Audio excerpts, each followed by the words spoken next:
I've always been skeptical when it came to dolls. They're just toys, right? Porcelain faces, painted eyes, button noses, harmless. That's what I used to think, until Laboo came into our lives. It started innocently enough. My best friend Mia found the doll at a flea market on the outskirts of town. It was old, really old, its once bright colors dulled with grime and age. Its glass eyes seemed too lifelike, almost watching. But Mia loved it instantly. She claimed it had character. "You have to see it," she grinned, holding the doll close. "It's creepy, I know, but in a cool way. I'm naming it Laboo." I laughed it off. But something about the way she cradled the doll like it was a living thing made me uncomfortable. That night, Mia brought Laboo to her house. I stayed over like I always did. We set up the guest room, complete with sleeping bags and popcorn, ready for a movie marathon. "Laboo can sleep here too," Mia joked. "Seriously?" I scoffed. "Come on, it's just a doll." But later, when the lights went out, I could swear I heard soft tapping sounds. At first I thought it was the wind. Maybe a branch brushing against the window. But then it came again. A slow, deliberate tap. Tap, tap. I sat up in bed, heart pounding, eyes adjusting to the dark. "Did you hear that?" I whispered. Mia, already half asleep, grunted. "It's nothing. Go back to sleep." I lay there for hours, every noise seeming louder in the silence of the night. The next morning, Mia acted as if nothing had happened. She brushed it off like it was just a coincidence. "I don't know why you're so scared," she said with a laugh, adjusting Laboo on her shelf. "It's like it wants attention." I frowned but didn't press further. That afternoon I noticed something off. The doll's position on the shelf had changed. It wasn't where Mia left it. "It's probably you," she teased when I pointed it out. "No. I haven't touched it." She smirked but didn't argue. That night the tapping returned, but this time it was louder. Almost like fingernails drumming against wood. I turned on the bedside lamp. The sound stopped instantly. I scanned the room. Laboo sat perfectly still on the shelf, glass eyes staring blankly forward, as if nothing had happened. Mia sat up beside me, rubbing her eyes. "I thought I heard something," I whispered. She yawned. "You're just spooked." I tried to shake it off, but the fear lingered like a cold draft. Days passed, and the occurrences escalated. I began seeing Laboo in places it couldn't be. Once I woke up to go to the bathroom and froze. There it was, in the hallway, sitting upright, its head tilted at an unnatural angle, eyes reflecting the faint nightlight. I blinked. When I looked again, it was gone. Another time I found it perched at the top of the stairs. Mia swore she hadn't moved it. And every time I confronted her, she brushed it off like I was imagining things. "You're sleep deprived," she said.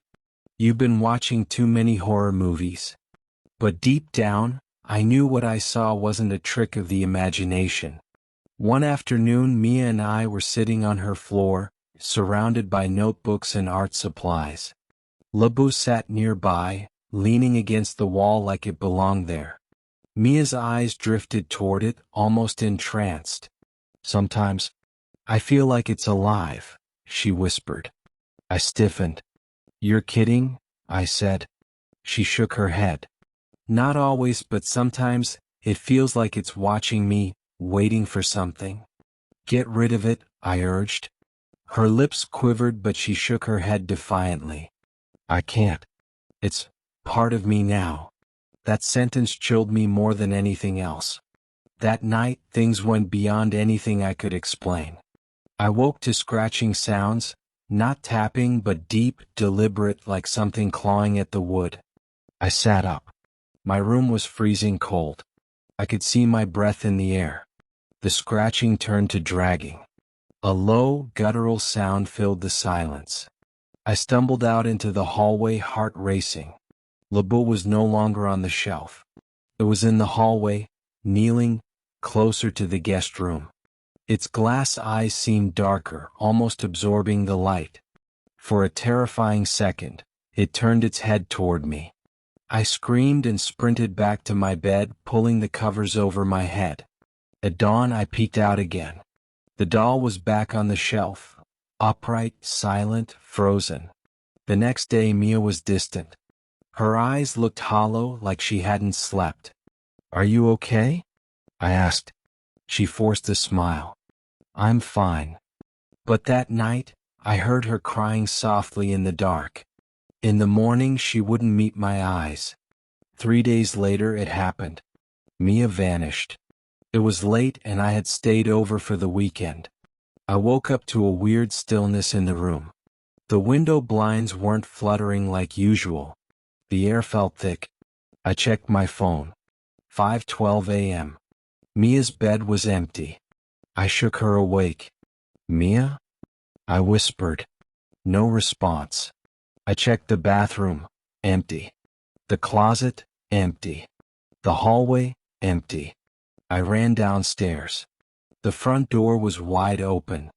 A chill ran down my spine. I stepped outside.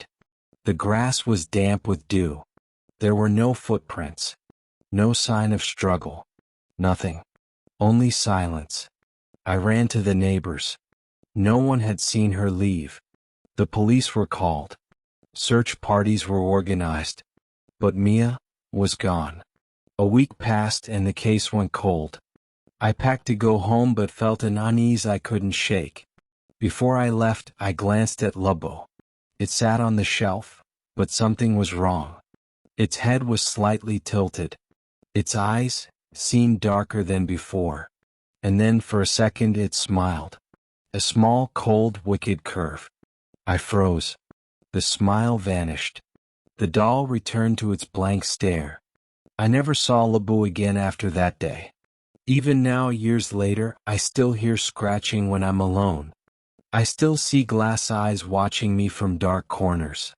Sometimes, when I wake up, I catch glimpses of something sitting silently at the foot of my bed. And I know it's waiting. Laboo never leaves. It just waits for the next friend to bring it home. If you enjoyed this terrifying tale of Laboo, hit that like button and subscribe for more true horror stories that will haunt your dreams. Share this with someone who loves being scared, if they dare. And let me know in the comments, what would you do if you had a cursed doll watching you from the shadows? Stay safe, and keep the lights on tonight.